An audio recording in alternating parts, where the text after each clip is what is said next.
Podcast Úvo. Podcast o tom, čo sa deje vo svete verejného obstarávania.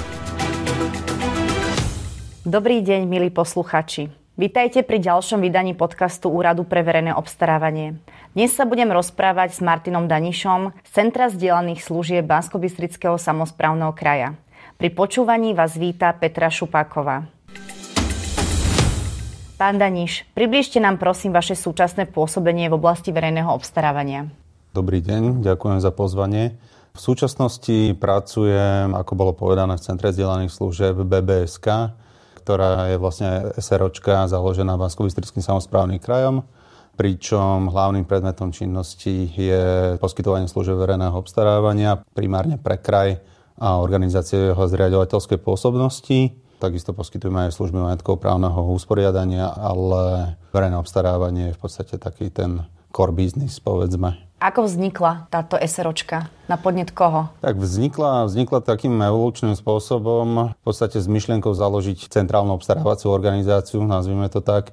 Som prišiel už v roku 2018, keď som nastúpil na BBSK ako vedúci oddelenia verejného obstarávania. V danej dobe na to v zásade nebola ani politická vôľa, ani žiadna iná vôľa. Čiže si to nejakým spôsobom táto myšlienka dozrela až do tohto roka, kedy zastupiteľstvo schválilo vznik takéto SROčky krajskej a následne sme mohli začať. K 1.7.2025 zanikol odbor verejného obstarávania a zdieľaných služieb na BBSK a všetci zamestnanci odboru prešli do novo založenej SROčky, kde teda ja som jedným z dvoch konateľov. Jediným spoločníkom SROčky je Banskobystrický samosprávny kraj. Prečo to práve prešlo na takúto právnu formu? Prečo bolo potrebné to takýmto spôsobom oddeliť? Existovalo na toto viacero dôvodov. Jedným z nich bol dôvod, keďže v štruktúrach kraja neviete byť, aj keď náš kraj je pomerne akčný, ale neviete byť dostatočne akčný na to, ako si to možno vyžaduje to, čo chcete robiť.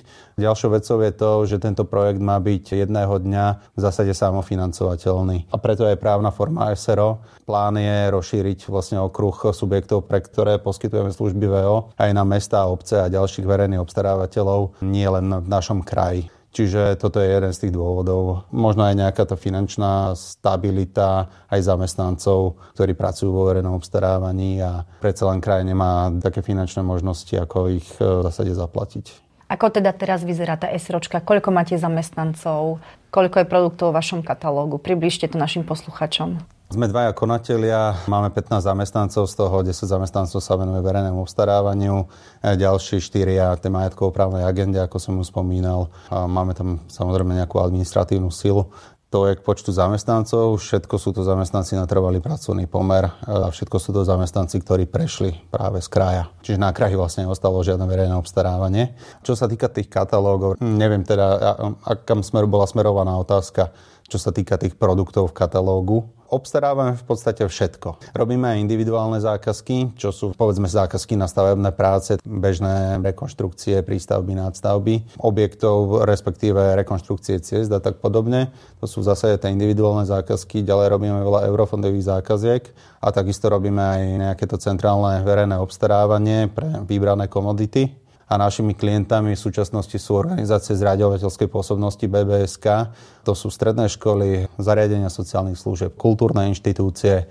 Jedným z klientov je Banskobystrická regionálna správa ciest ako správca 3000 km ciest 2. 3. triedy. Takisto sme už začali naberať klientov mimo ten košiar BBSK. Začali sme spolupracovať s mestom Hriňová, pre ktorých sme robili nejaké poradenstvo, nejakú zákazku a tak ďalej a tak ďalej. Práve to centrálne obstarávanie ma veľmi teda zaujíma. Aké komodity obstarávate centrálne a pre aké subjekty? O čo je najvyšší záujem?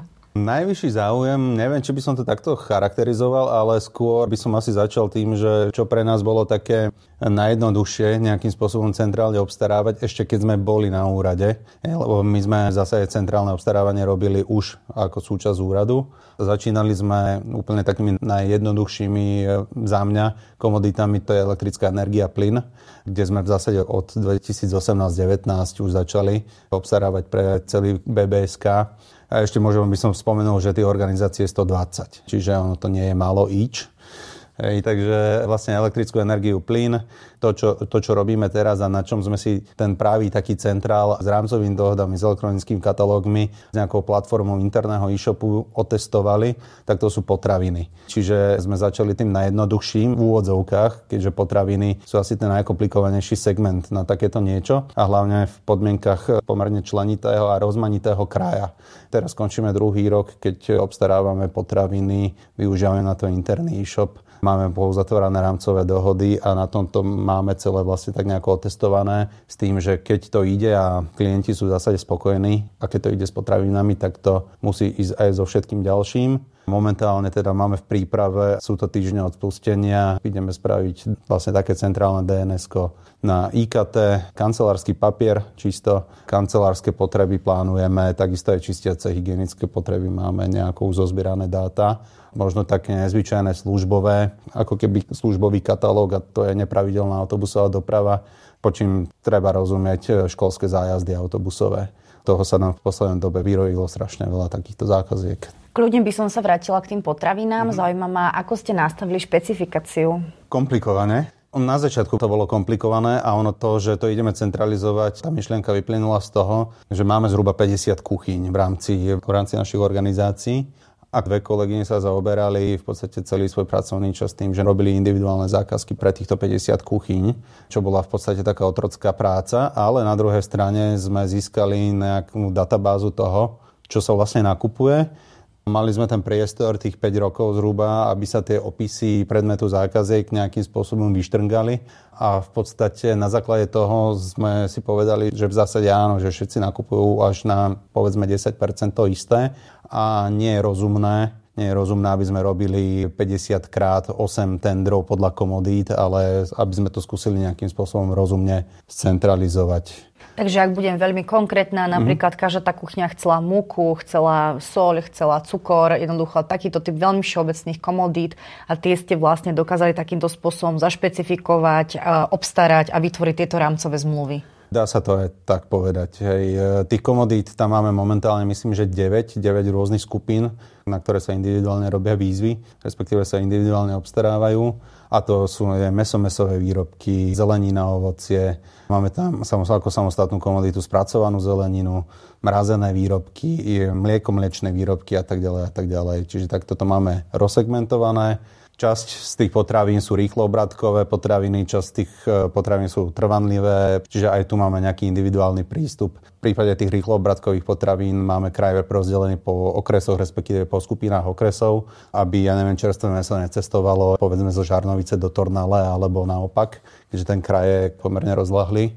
Čo sa týka tých trvanlivých, tam to máme 1 alebo 2 zmluvy pre celý kraj. Ten trh je taký, že to dokáže bez problémov pokrývať. Koľko komodít presne teda je? Lebo chápem presne toto rozkúskovanie, úplne mi dáva zmysel, ale koľko naozaj tých komodít sa nachádza momentálne v tom katalógu? V zmysle položiek, hej? Áno. Niekoľko tisíc. Tak to je veľmi slušné. Áno. Aké sú dneska vaše plány, čo sa týka práve tohto centrálneho obstarávania? Vy ste to už naznačili, ale hovorili ste, že je tam 15 zamestnancov, zároveň robíte ďalšie iné aktivity, ako napríklad stále ešte obstarávate pre rôzne organizácie spadajúce pod BBSK. Takže viete si to predstaviť, že je to možné takýmto spôsobom naďalej poskytovať tieto služby? Ja si viem predstaviť v podstate úplne všetko.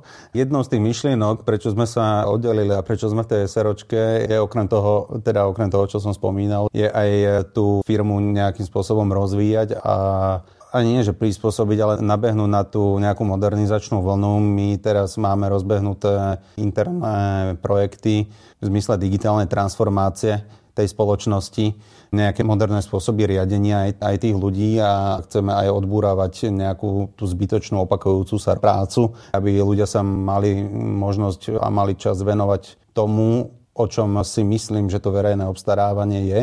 A to je práve tá komodita, orientovať sa na ten nákup ako taký a trochu si uľahčiť takú tú otrockú, byrokratickú, úradnícku prácu.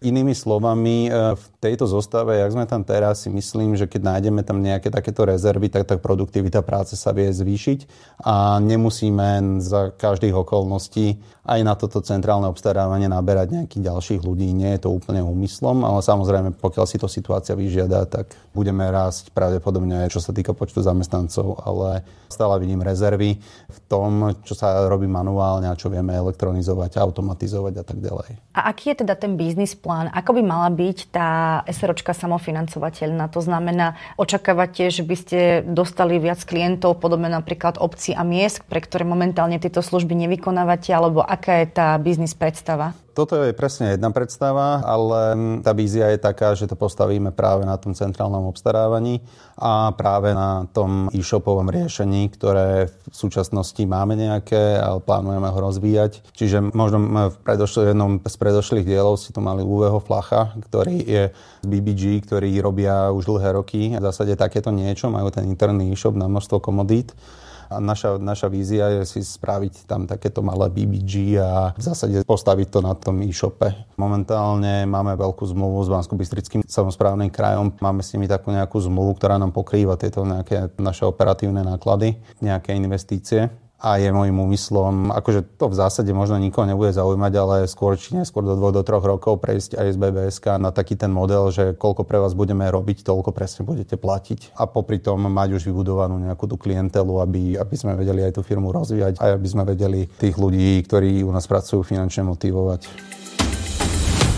Podcast Úradu pre verejné obstarávanie.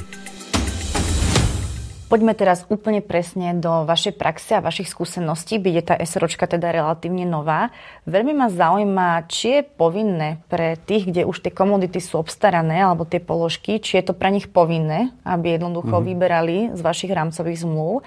A veľmi ma zaujíma aj spätná väzba, či sa stretávate skôr s pozitívnymi reakciami, že takéto niečo vzniklo, lebo cieľom je samozrejme uľahčovanie procesov obstarávania, alebo či naopak si sa stretli skôr s negatívnymi reakciami. Ono je to tak, keď môžem vychádzať práve z tých potravín, tak ľudia sa vždy majú obavy z nejakých nových vecí. Ak sa hovorí, že najhoršie na zmene je to, že sa začnú veci robiť inak. Ale čo sa týka týchto potravín, tak po nejakých počiatočných problémoch sú to už len vyslovene ojedinelé hlasy, ktoré sa sťažujú na to, že niečo zase nefunguje, ale jedná sa to vyslovene už takých vecí, že niektorému tomu klientovi nejaký dodávateľ vyhovuje, niekomu zase nie a niekomu nebude vyhovovať žiaden dodávateľ nikdy. Čiže vo všeobecnosti sa dá povedať, že tá spätná väzba je dobrá. My sme organizácie naše odbremenili od veľa takej práce s tými prípravami tých špecifikácií, keďže už ich máme hotové, už sa to v zásade iba točí dookola. Niektoré položky sa pridávajú, niektoré ubúdajú, ale nemajú už s tým žiadnu prácu. My spravíme celé verejné obstarávanie, vysúťažíme to, podpíšeme dokonca aj rámcovú dohodu, z ktorej môžu objednávať organizácie, natiahneme to do e-shopu a celá práca organizácií je vyklikovanie si nákupu do košíka, odoslanie objednávky, prebratie tovaru, úhrada faktúry. Čiže my sme je v podstate odbremenili od obstarávania ako takého, už iba nakupujú to, čo majú vysúťažené. A toto si myslím, že musí vyhovovať úplne každému. V podstate ešte aj to, čo vy hovoríte, že ešte aj vy podpisujete tie rámcové zmluvy, to je presne ten BBG model. A teda je to povinné používanie tohto systému pre organizácie v zriadení BBSK?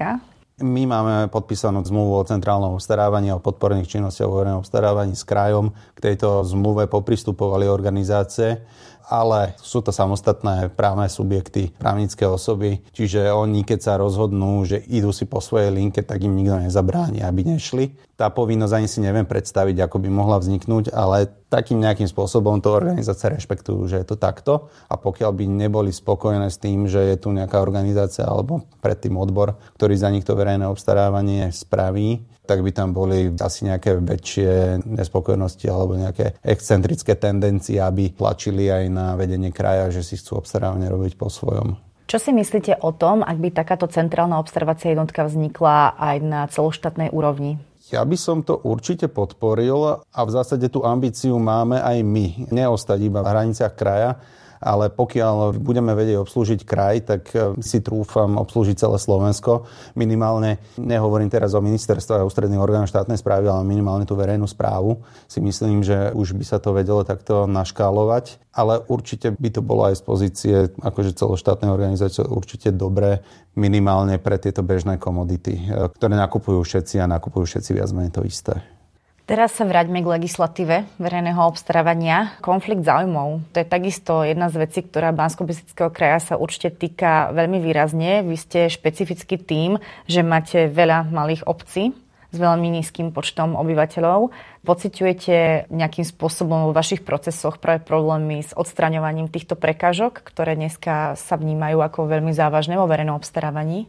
Konflikt záujmov, to je taká téma, hlavne sú dva svety. Jeden svet je obstarávanie za vlastné peniaze a druhý svet je obstarávanie eurofondových projektov. Úprimne povedané, ako riešime to primárne pri tých eurofondových projektoch, pretože tie kontroly na tom pomerne bazírujú a robia často aj takú detektívnu prácu, hej, a hľadajú možno konflikty záujmov tam, kde ani nie sú.